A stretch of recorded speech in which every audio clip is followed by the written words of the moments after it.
Hola a todos. Bienvenidos a nuestro canal. Hoy nos adentraremos en un tema complejo y polémico: la historia de Nicolás Maduro y su dictadura en Venezuela. Desde su ascenso al poder hasta las crisis que enfrenta hoy, exploraremos los eventos que han marcado a este país sudamericano en las últimas décadas. Pero antes de comenzar, si te interesa la historia y la política, no olvides suscribirte y activar la campanita para no perderte ninguno de nuestros próximos videos. ¿Y tú? ¿Qué opinas sobre la situación en Venezuela? ¿Crees que hay una solución a la crisis? Déjanos tu opinión en los comentarios. El ascenso de Nicolás Maduro.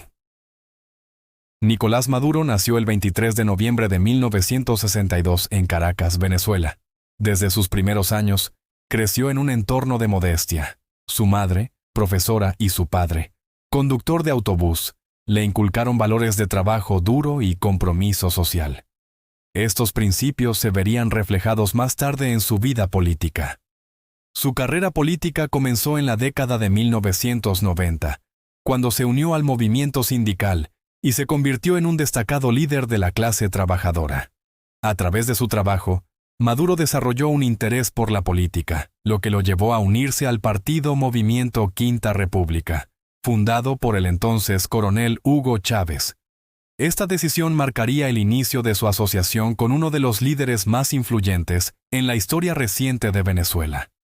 En 1998, Chávez fue elegido presidente, prometiendo cambios radicales en la política y la economía de Venezuela. Maduro, quien había sido nombrado ministro de Relaciones Exteriores, rápidamente se convirtió en uno de sus principales colaboradores y defensores. Durante su mandato, Maduro fue fundamental en la implementación de políticas que buscaban redistribuir la riqueza del país y abordar las desigualdades sociales. En 2006, Maduro fue elegido como diputado a la Asamblea Nacional, donde continuó su labor en defensa de las políticas socialistas. Con el tiempo, se convirtió en un aliado clave de Chávez, defendiendo su legado en la política internacional y trabajando para establecer la revolución bolivariana en el continente. Este periodo fue crucial, ya que cimentó su posición como uno de los líderes más cercanos a Chávez y le proporcionó una plataforma para su futuro político. El 5 de marzo de 2013, el país se conmocionó con la muerte de Hugo Chávez, quien había gobernado Venezuela durante 14 años. Maduro asumió la presidencia interina, y en medio de una atmósfera de duelo, se convocaron elecciones anticipadas. A pesar de las tensiones políticas y la polarización que existía, Maduro se presentó como el candidato del legado chavista. Las elecciones de abril de 2013 fueron polémicas desde el principio. Maduro ganó con un estrecho margen, lo que desató acusaciones de fraude por parte de la oposición. La situación se volvió más tensa, y muchos en el país comenzaron a cuestionar la legitimidad de su mandato. La oposición, liderada por Enrique Capriles, exigió un recuento de votos, pero el gobierno de Maduro se mantuvo firme en su posición. A pesar de las acusaciones, Maduro se aferró al poder y continuó con sus políticas, tratando de consolidar su influencia a través de medidas populistas y programas sociales. Sin embargo, las tensiones continuaron creciendo, y muchos se preguntaron si su gobierno sería capaz de hacer frente a los desafíos que se avecinaban. ¿Qué piensas sobre la legitimidad de un gobierno que llega al poder en medio de controversias? Déjanos tu opinión en los comentarios. A medida que su mandato avanzaba, comenzaron a surgir protestas masivas en 2014, impulsadas por la escasez de alimentos, inflación y corrupción. El descontento social aumentaba, y Maduro fue acusado de convertirse en un líder autoritario que priorizaba la represión sobre el diálogo. Este clima de inestabilidad política y social sentó las bases para el futuro incierto de Venezuela. Desde que Nicolás Maduro asumió la presidencia, Venezuela ha enfrentado una de las crisis económicas más severas de su historia. A pesar de contar con las mayores reservas de petróleo del mundo, el país ha visto un colapso económico sin precedentes. En sus primeros años como presidente, Maduro heredó una economía que ya enfrentaba problemas, pero los eventos que siguieron la llevaron a una caída dramática. La economía venezolana está profundamente ligada a la industria petrolera, que representa alrededor del 95% de sus ingresos. Sin embargo, a partir de 2014, los precios del petróleo comenzaron a desplomarse. Esto, combinado con la mala gestión económica y la corrupción dentro de la estatal PDVSA, llevó a una reducción drástica en la producción de crudo.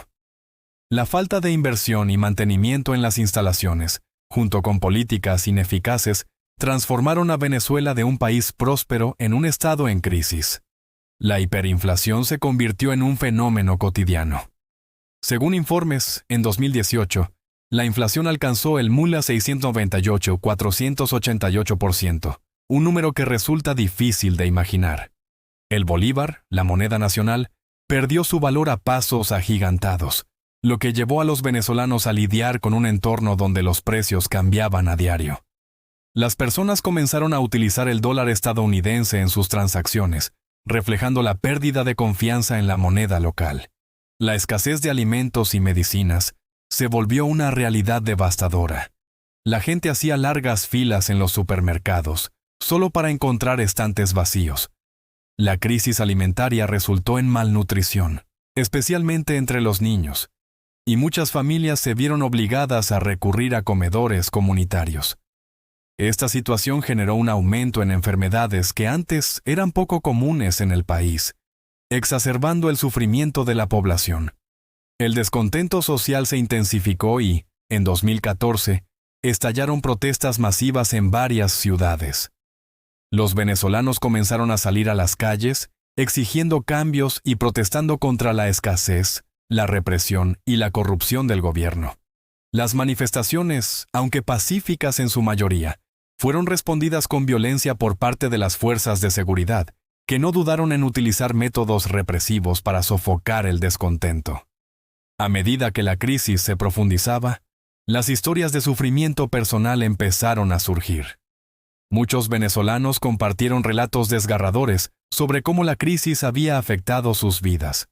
Madres que no podían alimentar a sus hijos, personas mayores que no podían acceder a medicamentos esenciales, y jóvenes que soñaban con un futuro que parecía cada vez más incierto. ¿Alguna vez has enfrentado una crisis que cambió tu vida? Cuéntanos tu experiencia en los comentarios. La situación llevó a una migración masiva sin precedentes, donde millones de venezolanos abandonaron el país en busca de mejores oportunidades. Este éxodo se convirtió en una de las crisis migratorias más grandes de la región, afectando no solo a Venezuela, sino también a los países vecinos, que tuvieron que adaptarse a la llegada de un gran número de migrantes. Colombia, Perú y Brasil, entre otros, han tenido que enfrentar desafíos significativos para proporcionar ayuda y apoyo a los recién llegados. A medida que la crisis se intensificaba, la comunidad internacional comenzó a prestar atención. Muchos países y organizaciones denunciaron la situación y pidieron una respuesta humanitaria. Sin embargo, las medidas tomadas, incluidas las sanciones económicas impuestas por algunos gobiernos, generaron un debate sobre su efectividad. ¿Crees que las sanciones son una forma efectiva de presionar a un gobierno para que cambie su comportamiento? Déjanos saber tu opinión en los comentarios. A pesar de los desafíos, los venezolanos han demostrado una notable resiliencia. Muchas comunidades han encontrado formas creativas de sobrevivir, cultivando huertos urbanos y apoyándose mutuamente en medio de la adversidad. La lucha por la supervivencia ha llevado a un renovado sentido de solidaridad entre las personas. A medida que la crisis continúa, la pregunta sigue siendo, ¿cuándo verá Venezuela la luz al final del túnel? A medida que las protestas crecían en número e intensidad, el régimen de Nicolás Maduro adoptó medidas cada vez más represivas para silenciar la disidencia.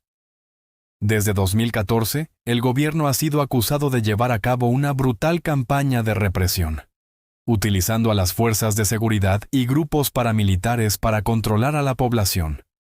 Los enfrentamientos entre manifestantes y las fuerzas del orden resultaron en cientos de muertos y miles de heridos. Los informes de violaciones de derechos humanos son numerosos. Organizaciones como Human Rights Watch y Amnistía Internacional Han documentado detenciones arbitrarias, torturas y desapariciones forzadas de opositores políticos. Muchos líderes de la oposición han sido encarcelados, y las condiciones en las prisiones son alarmantes, con denuncias de abuso y maltrato. Las historias de aquellos que han sido víctimas del régimen son desgarradoras. Por ejemplo, algunos manifestantes han relatado cómo fueron capturados, llevados a centros de detención y sometidos a torturas físicas y psicológicas.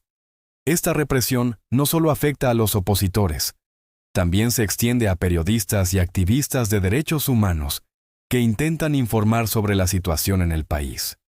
En respuesta a estas violaciones, varios gobiernos y organismos internacionales han impuesto sanciones al régimen de Maduro, buscando responsabilizar a aquellos involucrados en actos de represión. Sin embargo, la respuesta del gobierno ha sido desestimar estas sanciones como intervencionismo y ataques a la soberanía venezolana. ¿Qué piensas sobre la respuesta de la comunidad internacional ante la represión en Venezuela? ¿Son las sanciones una solución efectiva o podrían agravar la situación? Déjanos tus comentarios. La historia de Nicolás Maduro y su dictadura en Venezuela es un testimonio de cómo el poder puede ser utilizado para reprimir y controlar a un pueblo. Sin embargo, a pesar de la adversidad, el pueblo venezolano continúa luchando por sus derechos y su libertad. La crisis que enfrenta el país es compleja y dolorosa, pero es vital recordar que hay personas valientes que se levantan contra la opresión. A medida que la situación evoluciona, el futuro de Venezuela sigue siendo incierto. Muchos todavía esperan un cambio y anhelan un país donde la democracia y los derechos humanos sean respetados. ¿Cuál crees que es el futuro de Venezuela? ¿Qué cambios esperas ver en el corto y largo plazo? Queremos saber tu opinión en los comentarios. Si te ha gustado este video, no olvides suscribirte a nuestro canal y activar la campanita para recibir todas nuestras actualizaciones sobre temas importantes y actuales. Gracias por acompañarnos hoy. ¡Hasta la próxima!